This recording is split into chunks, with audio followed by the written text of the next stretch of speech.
Welcome to the J Train Podcast. This is J Train, Jared Freid, coming to you live from the quarantine cabin on the Lower East Side of Manhattan. We are here Monday through Friday with your emails, your stories, your questions. I say it every episode. I'll say it again. Thank you for listening. Thank you for telling a friend. Thank you, thank you, thank you. Hey, this is the last week of Freid by Noon. We're done Monday through Friday. We move back to Mondays and Thursdays after this. So, if you want your daily J Train hot and steamy in your cup, sign up for Patreon. Patreon.com/Jared Freid. Patreon.com/Jared Freid. We're about to have some changes to the whole scheduling. So that doesn't mean I'm still answering emails. You know the show. Keep sending them in, jtrainpodcast@gmail.com. Keep telling your friends, your brothers, your sisters, your mamas, your papas. Keep subscribing on YouTube. Hello, YouTube land. Hello, YouTube. I see you watching. Tell a friend about the YouTube. You can see my eyebrows move with the emails. Keep on spreading the word. We got emails. I'm going to do a bunch of emails because they keep coming in. I'll do a charcuterie chat, and then we're out of here. Let's do it. jtrainpodcast@gmail.com. jtrainpodcast@gmail.com. How do I tell my boyfriend that I live with that he doesn't need to call me on his way home from work every day to chat because I'll see him when he gets home anyway? It's a good question. You don't want to offend your boyfriend. You don't want to be like, stop calling me, bitch. Like, you don't want to be that. You know it all comes from a good place. Here's what I would say. My family actually has a name for this. It's when you call someone while you're on the way home. He's doing this for himself a little bit too. He's calling you on the way home to fill the time for him. So there'll be a moment, my family does this all the time. Well, you'll get a call from someone like my parents or my mom, my dad, or I'll call them and my mom will go, or my dad will usually go, am I just cheap fodder right now? Am I cheap filler? We call it cheap filler. That's what he's doing to you. You are his cheap filler to get him through the ride home so he doesn't have to sit there, scanning the radio for music. First of all, turn him on to the J Train podcast. There's a good start. I would also, you call him out. So if you call him out on what he's actually doing, it's not stop calling me, I don't want to talk to you. Stop calling me and making me your cheap filler. That's what you have to do. Because now it's addressing the reason he's calling you. He's calling you to fill his time. And you got other shit to do. Fill my time. I don't want to waste my time getting you driving home. I'll see you when you're back. Stop making me the cheap filler. jtrainpodcast@gmail.com. jtrainpodcast@gmail.com. When to quit. My boyfriend is a drug addict. Whew. We really went to a serious one right away. We have been working really hard to get him sober. His drug of choice is meth. I'm really sorry about that. And he's been a user for 10 years almost. He has been sober for a couple months now with only one relapse, and I'm so proud of him. The problem is that he's now doing other drugs when he goes out, like coke, because they quote-unquote aren't as bad. I keep telling him that this isn't true and that as an addict, he shouldn't mess around with drugs and that are addictive, no matter the degree of addictiveness. He goes out with his friends and does it, but doesn't tell me, but I can tell because he sleeps for a couple days in a row after. I love him, and I've told him I will be there supporting him, but at the same time, I feel frustrated and wonder where my life will be if I keep going through this with him. I'm 30, and he's 25. We are long distance. It has been really hard recently because he lives in America, and I'm in Canada, so no border crossing is allowed right now.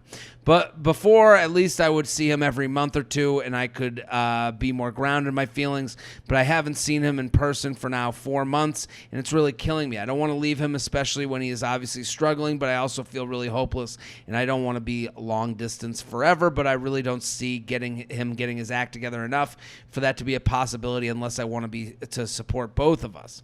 When he's sober, I know he's my soulmate, but will he ever choose me over the drugs? I'm really sorry. This is a sad email. I'm also not an expert in these matters. I'm not an expert at anything. I just told someone to yell at someone about cheap fillers. So First, let me start it. I'm not an expert in anything. I'm just here to read your email and kind of commiserate and throw a couple ideas. If ideas against the wall as far as like, first of all, I would say you have to take care of your own life. You have to be a little bit more selfish. I understand, addiction is a disease. So, and also you're not an expert. You're like me. We're both stupid fucking idiots. And all we want to do is help, but we don't want to help in the wrong way. What I would say to you, you said that he's been a user for 10 years and he's sober a couple of months now. I don't know what that means. Does that mean he's seeing someone to help him get sobered? Is he going to therapy? Is he going to group therapy? Are his family involved? I would, if I'm you, I would kind of huddle up with the family. I would say to the family, what's the plan here? How are you guys helping him? Because right now you're being used as some sort of crutch, an emotional one. You're the girlfriend that's afar. So girlfriend, boyfriend that's afar, the distance kind of makes you a moment of stability where you don't get to feel, you don't get to feel stable. He just gets to use you for 20 minutes on the phone with no plan to see each other. You said that I don't, his act together or not. To me, it doesn't sound like he's hit a rock bottom. I think people need a bottom to be able to come back. And when you're going to other drugs, that means you don't see the severity of addiction and all those things that go into it. I would lean on the family. I would make sure he's getting counseling. I would make sure that professionals are being taken in.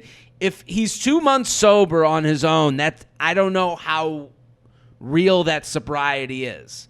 Because all of these things, something as small as they won't text me back and something as huge as an addiction, you need the tools in the tool chest to be able to get through the hard times. So when you feel down that someone doesn't text you back, okay, here's what I'm going to do. I'm going to text them, hey, how you been? We should go get drinks next week. And then they'll either say yes or no. In an addiction part, there has to be things to do in scenarios where you feel weak and you're like, well, I'll just go out with my friends. Actually, that's not a smart move because there's going to be other drugs there and I'm prone to addiction. So let me grab this other tool, which is go to the movies or something. I don't know. I'm just saying it sounds like you didn't mention any of the professionals that are around him. And I think you have to give off the responsibility that you're feeling to the professionals, J-Train Pod, and the family and professionals. And you need to team up to get the right people around him. I mean, and part of the rock bottom might be losing you as a crutch. JTrainPodcast@gmail.com. JTrainPodcast@gmail.com. Matched with a guy on an app. Messaged him, and I'm waiting for a response. Is it over eager to follow him on Instagram in the meantime? We have mutual friends if that matters, LOL. It is over eager. You said you matched with a guy on an app and you message him. That, I understand. Matching doesn't mean that you want to talk to everyone that you matched with. That's some reality I'll hit you with. I'm sorry to say. Matching someone doesn't mean that you're going to go on a date with someone. Going on a date with someone doesn't mean you're going to go on a second date with someone. Going on 20 dates with someone doesn't mean that you're going to get engaged to that person. Getting engaged to that person doesn't mean that you guys are going to go move away and retire together in 50 years and have grandkids. The past doesn't mean the future. You matched. Sounds great. You took the initiative. You message. Sounds great. Now you keep going and matching with other people.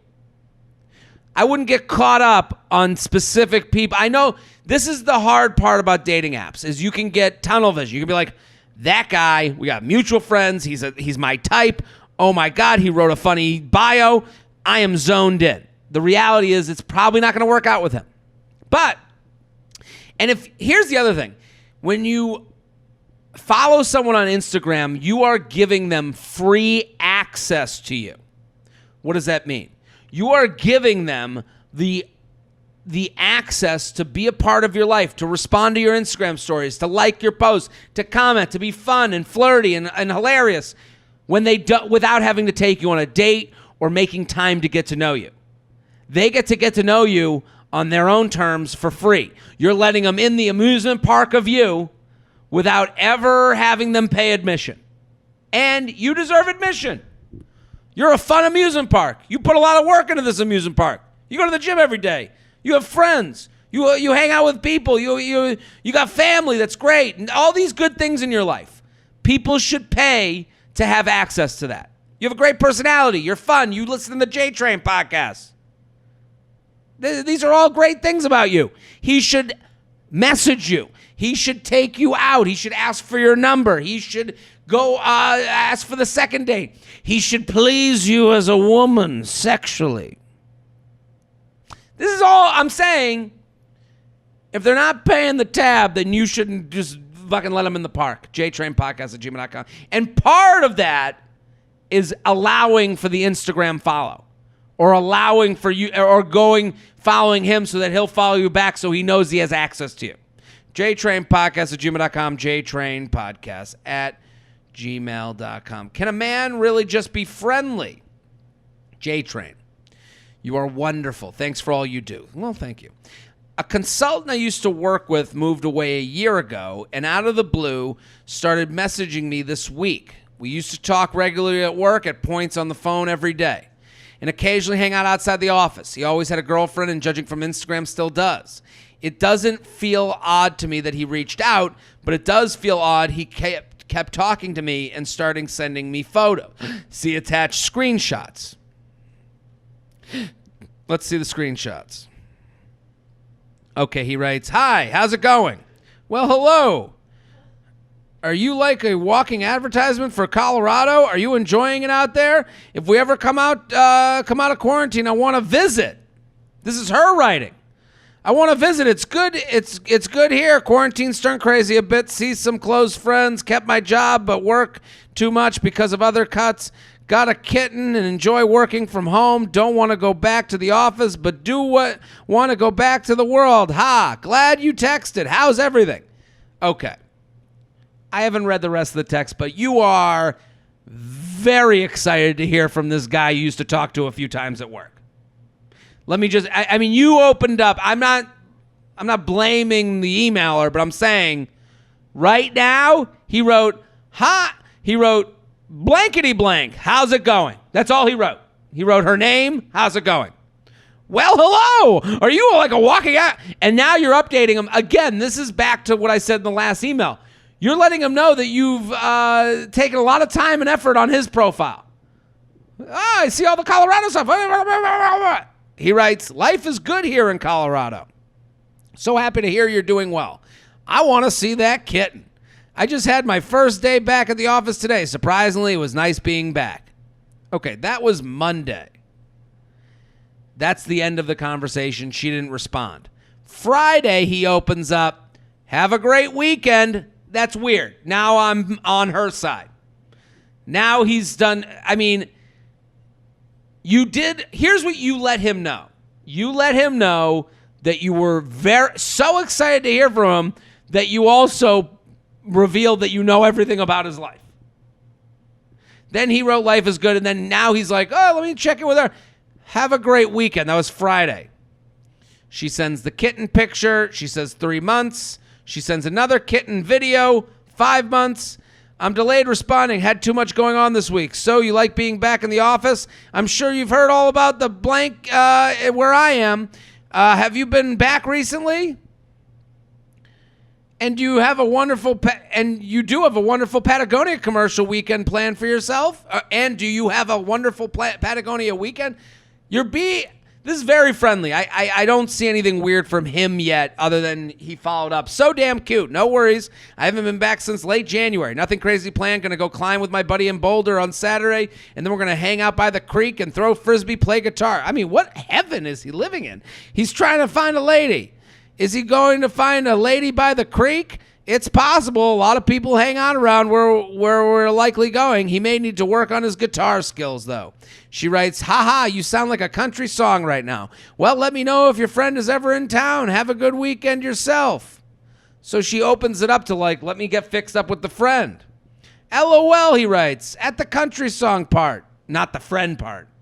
That's funny. "Haha, I will. Highly unlikely, though." Like he's laughing at the country song part, and then he's like, "Haha, I will. That's not likely. You're not going to meet my friend. I kind of flirt with you." Oh, well, enjoy your climbing and guitaring. I'll be living it up with some social distancing, drinking, and a potential IKEA trip. So then she writes back. She writes back to that, so we are wonderful friends and I've been out tonight. That night, after some drinks, she writes to him, so we are wonderful friends and I've been out tonight. So did you text me for any specific purpose this week? She's investigating. Haha, just trying to be friendly. No other reason other than I wanted to see how you were doing in this crazy period we're in. She writes back, sorry, drunk. Drunk blank was out last night. Oh, so the next day he writes back that just to see how you're doing. And she writes, sorry, drunk me was out last night. He writes back, no worries. I read that message and was like, she's drunk. Forgot to respond. Was with a group of people around the fire.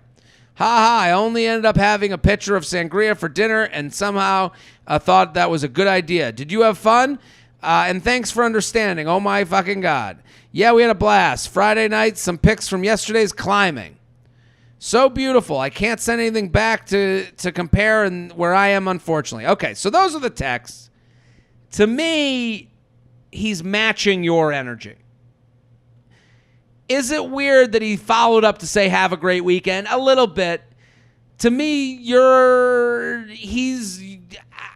I wouldn't. She writes, after those, the conversation only continues. I would consider our level of friendship someone who I'd contact if I were in a city to have lunch or drinks with him and his girlfriend, but not a close friend. We always got along, and obviously I think he's cute or wouldn't be writing in. Also, I look similar to his girlfriend, which always weirded me out a little bit.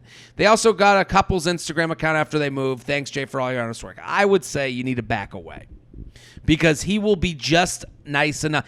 This guy's being nice. He's living under the blissful naivete of we're just friends. I'm just reaching out. But honestly, there's no reason for you to be keeping up. I understand the idea of like, oh, we'll be friends, but you're states away from each other. He sends that text to check in. It feels like you offer a little bit of excitement for him. You offer another girl who he knows has there's a flirtatious vibe, which you're both feeling. You said he's cute, and you guys keep up, and he can always jump out of the plane ride of this thing before it hits the mountain. He can always save himself. That's the problem with it. He can be flirty, he can have his fun, and then the minute you go, hey, why did you text this week? Nothing, just checking in. And then you go, oh, okay, cool. And then it keeps going. It's friendly. And now you've spent a year of your life going back with a guy who only needed this out of you. And you want more. And this is a dead end. And I think it's okay to let go of these people. I understand why you're keeping it going. He's nice. You guys have good conversation. You have something in common. You like to send the pictures.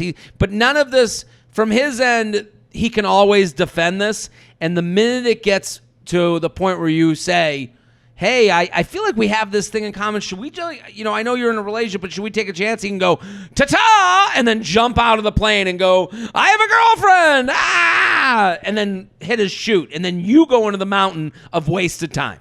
JTrainPodcast@gmail.com. JTrainPodcast@gmail.com. JTrain, love the pod. Always look forward to the daily show and look forward to it every weekday. I wanted to get right to it. I'm going to be a senior in college this fall, and I'm talking to this girl from Texas. We both go to school in Southwest Virginia. I'm from Northern Virginia. Can't wait for you to come back to D.C. so I can see a show. Things have been going great besides the fact that we haven't been able to see each other due to distance. How do I keep her interested so that when we go back to school in the fall and keep the relationship growing? I've really enjoyed talking to her, but don't know how to bring up FaceTime, etc. I really guess I want to know how to get to that next level while quarantine and distance plays such a big factor. So I think all you can do is first not take things personally. What do I mean by that? I mean, this is a long play. You're playing for months down the line. It might be more months than we can even understand right now. So, play when it's a slow game like that, it can be easy to be like, oh, every moment is pressurized. When do I get back to them? Right now, all you want to do is spend time getting to know them. That's all you want to do. That baseline, honestly.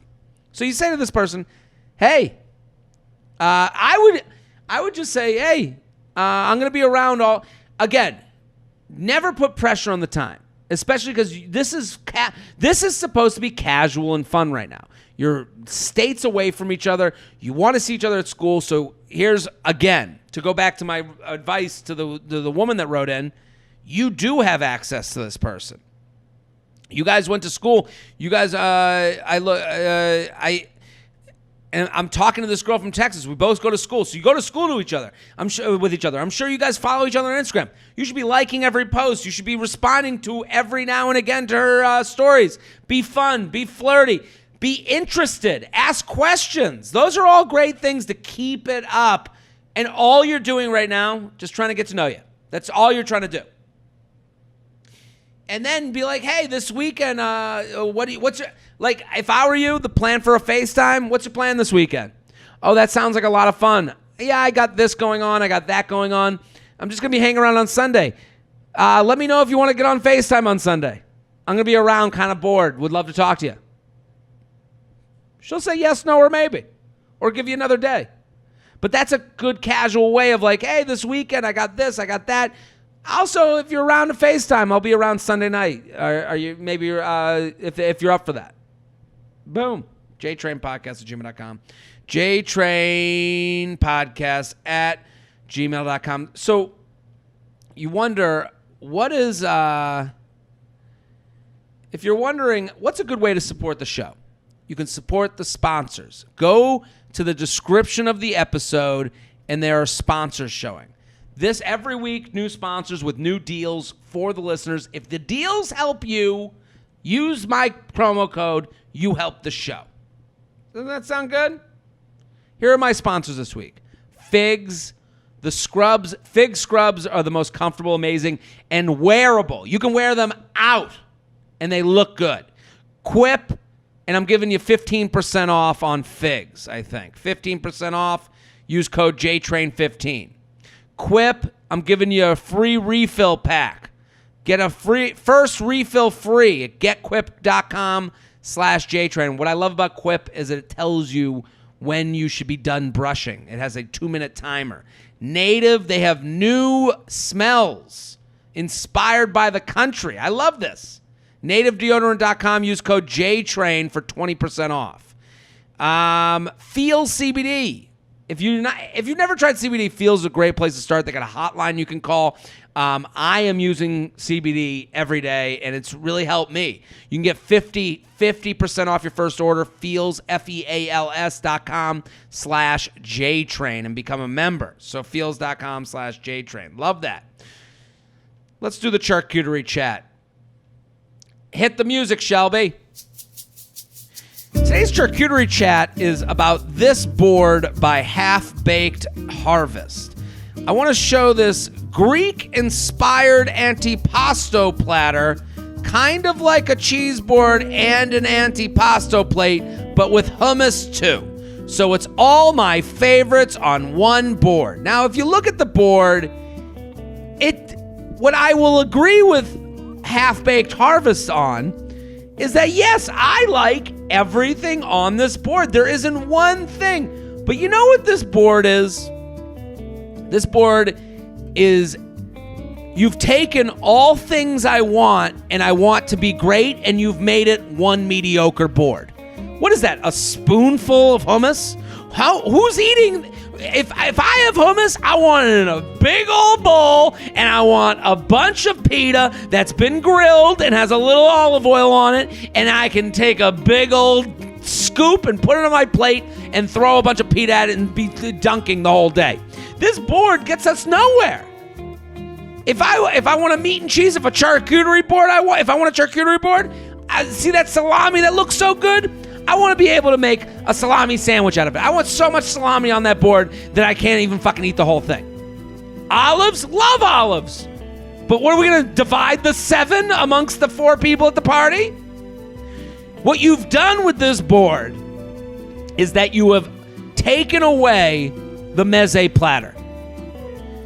I would rather have a meze platter and a charcuterie than have everything just stuck onto one plate in the corner so that you can check it and go, it's Greek inspired. No! Give me the Greek meal. Give me the tzatziki. Give me the hummus. Give me the grilled pita. Give me the cheese. Don't give me a taste of a Greek platter. I want the whole Greek feast. Where are the lemon potatoes? Where are they? Where's the kebabs? What you've done is you've created a mediocre board to remind us of better boards that we wish were there. You have given us a mediocre board in place of having an actual meal that we want to have. Why don't you just give me a little bite of a cheeseburger and then go, yeah, wouldn't cheeseburgers be great? Yeah, make the whole fucking cheeseburger. Now instead I have Greek inspired. Inspired means that I'm going to leave hungry because you only got a hint of hummus. Here's a tablespoon of hummus that you can try because it's Greek inspired. No. Put the hummus in one of those Gatorade tubs and let me drink from it. That's today's charcuterie chat. You can send in your charcuterie chat to jtrainpodcast@gmail.com. We'll be back next episode. Boom.